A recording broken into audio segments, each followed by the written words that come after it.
Hi friends, welcome back to Asnuzi YouTube channel. இன்றைக்கு channel என்ன பார்க்க போகிறோம்னு சொன்னால் ஒரு டேஸ்டியான ஒரு ரெசிபி ஒன்று தான் டேட் பார் செய்ய போகிறோம். அது நான் ரைஸ் குக்கரில் தான் அதை ஃபில்லிங் செஞ்சு எடுக்க போகிறேன். அதுக்கு முன்னுக்க இன்னும் சேனல் சப்ஸ்கிரைப் பண்ணாதவங்க ப்ளீஸ் சப்ஸ்கிரைப் ஆஸ்னுசி யூடியூப் சேனல். இந்த வீடியோ ஸ்கிப் பண்ணால் பார்த்துக்கோங்க. சில டிப்ஸ் எல்லாம் நான் சொல்லி தருவேன். இதுக்கு என்னென்னு பார்த்தீங்கன்னு சொன்னேன்னா எங்களுக்கு 500 கிராம் டேட்ஸ் தேவை. பேரிச்சம்பழம் இதை இந்த மாதிரி அதில் இருக்கிற விதை மற்றும் இந்த மாதிரி சின்ன துண்டு இது எல்லாத்தையும் ஃபுல்லாக க்ளீன் பண்ணி எடுத்து இப்போ இந்த ரைஸ் குக்கரில் நான் போட்டுக்கொள்கிறேன். அதோட 1 கப் வாட்டர், 3 டேபிள் ஸ்பூனுக்கு ப்ரௌன் சுகர் போட்டுக்கோங்க.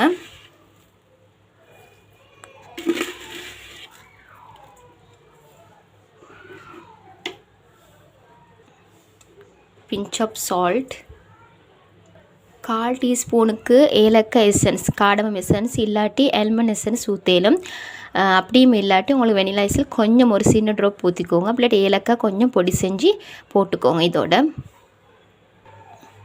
எசன்ஸ் இப்போ ஊற்றுறேன்னா இப்போ இது எல்லாத்தையும் ஃபுல்லாக நல்லா மிக்ஸ் பண்ணி இது அப்படி மெல்ட் ஆகிறதுல ஒரு பேஸ்ட் மாதிரி ஆற அளவுக்கு நாங்கள் வேக வச்சுக்கொள்வோம். இதுக்கு அந்தளவுக்கு டைம் எடுக்காது.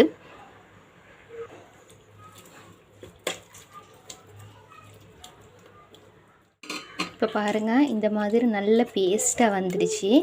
இப்படி இந்த மாதிரி பேஸ்ட்டாக வந்த ஸ்டேஜில் ஈக்க போக்களை தான் நாங்கள் எங்களுக்கு தேவையான கெஷ்யூ நட்ஸ் போடலும். கெஷ்யூ நட்ஸ் போட்டால் நல்ல டேஸ்ட்டாக இருக்கும். எனக்கு கெஷ்யூ நட்ஸ் இப்போதைக்கு இல்லைன்றதால நான் ஃபுட் அண்ட் நட்ஸ் கடிப்படுறதுக்கு மாதிரி ஏதாவது போடணுண்டு இதை கொஞ்சம் ஒரு 1 டேபிள் ஸ்பூன் மாதிரி தூவி விட்டு நல்லா இந்த மாதிரி கிளறி விட்டுட்டு ஒரு வேறு பவுலில் போட்டு இதை அப்படியே ஆற விட்டுடுங்க. இந்த பேஸ்ட்டை இது இப்படியே இந்த மாதிரி ரைஸ் குக்கரில் அந்த மாதிரி வச்சேன்ட்டு சூட்டில் இன்னும் அடி பிடிக்கிற மாதிரி இருக்கும். ஸோ வேற ஒரு பவுலில் போட்டு இதை அப்படியே ஆற விட்டுடுங்க. நல்லா இப்படி இந்த மாதிரி ஸ்பெச்சுலான சரி போட்டு நல்லா மசிச்சு விட்டுட்டு இப்போ நாங்கள் டவ் செய்ய ஸ்டார்ட் பண்ணிவிடுவோம்.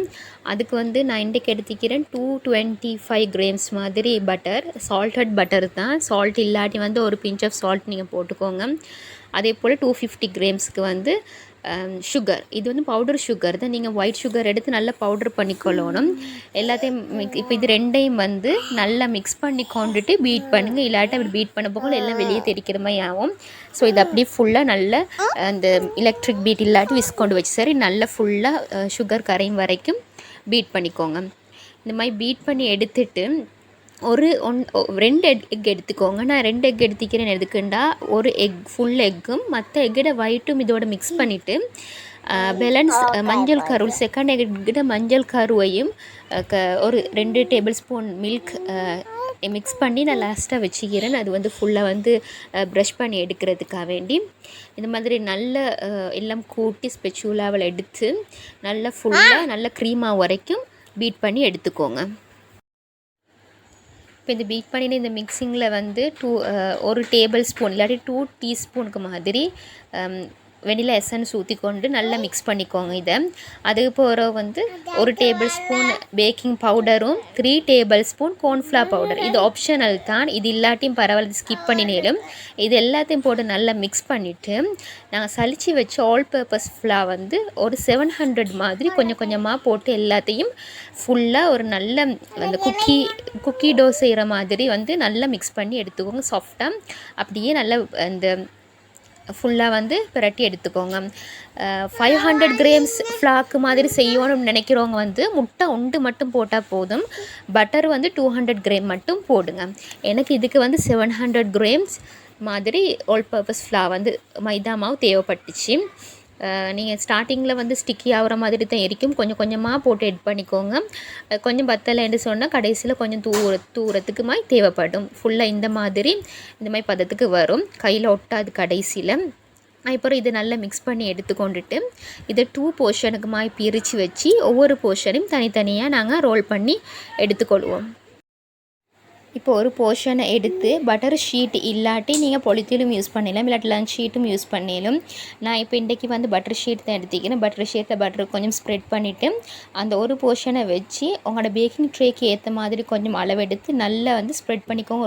ரோலர் ஒன்று எடுத்து நல்ல மாதிரி தட்டி எடுத்துக்கோங்க. தட்டி எடுத்துட்டு அதுக்கு போகிறோம் நீங்கள் உங்களோட பேக்கிங் ட்ரேயை இது ஸ்ப்ரெட் பண்ணின இந்த டோக்கு மேலே வச்சு அதுக்கு போகிறோம் அந்த ட்ரேயை அது பக்கம் திருப்பி போட்டு மெதுவாக லெவலாக எடுத்து போட்டு வெளியில் வந்து எக்ஸஸாக வரதை வெட்டி எடுத்து வச்சுக்கோங்க. அடுத்ததுக்கு தேவைப்படும். ஸோ இந்த மாதிரி நல்ல ஈவனாக நல்லா ஸ்ப்ரெட் பண்ணி எடுத்துட்டு அதுக்கு போகிறவ வந்து எங்களோட டேட் ஃபில்லிங் இருக்குது, அதை வந்து ஃபுல்லாகவே ஸ்ப்ரெட் பண்ணுங்கள். எல்லா இடமும் ஸ்ப்ரெட் பண்ணிவிட்டு இந்த ஸ்டேஜ்லேயே உங்களுக்கு கஷ்யூ நட்ஸ் தூவிக்கொள்ளையிலும். ஃபஸ்ட் போர்ஷன் நீங்கள் போடுற நேரம் கொஞ்சம் ஃபோக்கால் குத்தி கொண்டுட்டு அப்போ தான் கொஞ்சம் அடியில் பேக் பண்ண போக ஈஸியாக இருக்கும், டபுள் ஷீட் போடுறதால. ஸோ இந்த மாதிரி செஞ்சுக்கோங்க. அதுப்படி செகண்ட் போர்ஷனையும் அதே மாதிரி நல்லா அந்த பேக்கிங் ட்ரேக்கு அளவாகவே ஸ்ப்ரெட் பண்ணிவிட்டு அதுக்கு போல் மேலே போட்டுட்டு எக்ஸஸாக உள்ளதெல்லாம் இந்த மாதிரி எல்லா போர்ஷனும் அந்த மாதிரி சைடுக்கெல்லாம் ஒட்டி சைடுக்கு ஈக்கிறது இந்த தூசி அந்த மாதிரி எக்ஸ்ட்ரா இல்லைக்கிறது இந்த பேலன்ஸ் இதுவல் இந்த ஃபில்லிங்ஸ் அந்த மாதிரி சரி இருந்தால் ஃபுல்லாகவே தொடச்சி எடுத்துட்டு அதுக்கப்புறம் நான் ஏற்கனவே நான் சொல்லியிருந்த மாதிரி எக் யோக் கொண்டு எடுத்து வச்சுருந்தேன் தானே, அதில் ஒரு டீஸ்பூன் மாதிரி மில்க் எட் பண்ணி நல்லா பீட் பண்ணி கொண்டு அதை கொஞ்சம் இதில் ஃபுல்லாக வந்து மேலுக்கு நீங்கள் பேக் பண்ணுக்க முன்னுக்க அந்த ஸ்ப்ரெட் பண்ணி விடுங்க, இல்லாட்டி ப்ரஷ் பண்ணி விட்டுட்டு வந்து நீங்கள் எள்ளு அந்த மாதிரி அது கார்னிஷ் பண்ணுறதுக்கு ஏதாவது நட்ஸோ இல்லாட்டி கேஷ்யூ நட்ஸோ எது இருந்தால் அதையும் ஃபுல்லாக தூவி விடுங்க. அதுக்கு முன்னுக்கு இந்த மாதிரி கட் மார்க் போட்டுக்கோங்க. எனக்கு 60 பீசஸ் மாதிரி வந்துச்சு. ஏன்னா நீங்கள் பேக் பண்ணதுக்கு போகிற கட் பண்ணினா வந்து சில நேரம் கஷ்டமாக இருக்கும். அதை விட இப்படி கட் மார்க் போட்டுக்கொண்டா லேசியாக அவங்களுக்கு அது இடத்துல கட் பண்ணி ஈஸியாக உங்களுக்கு பீஸ் போட்டு எடுத்துக்கொள்ளலாம். ஸோ இதை அப்படியே ஃபுல்லாக வந்து பேக் பண்ணுங்கள். 30 to 35 மினிட்ஸ் வரைக்கும் 170 செல்சியஸில் மாதிரி பேக் பண்ணிக்கோங்க. ஏன்னா ஃபஸ்ட்டுக்கு வந்து வேகாத மாதிரி இருந்துச்சு. ஸோ இன்னும் 10 மினிட்ஸ் மாதிரி எடுத்து வச்சுக்கொண்டேன். அது ஏன்டா உங்களோட வந்து நீங்கள் சின்ன ட்ரேயில் போட்டால் கொஞ்சம் தடிப்பமாக வரும். ஸோ அதுக்கு வந்து கொஞ்சம் தடிப்பமாக நேரம் வந்து கூடுதலாக வரும். ஸ்மெல்லிஸாக வந்தால் குறைவான டைமில் பேக் பண்ணி எடுத்துடலும். ஸோ நீங்கள் வந்து அதுக்கேற்ற மாதிரி அட்ஜஸ்ட் பண்ணி வச்சுக்கோங்க.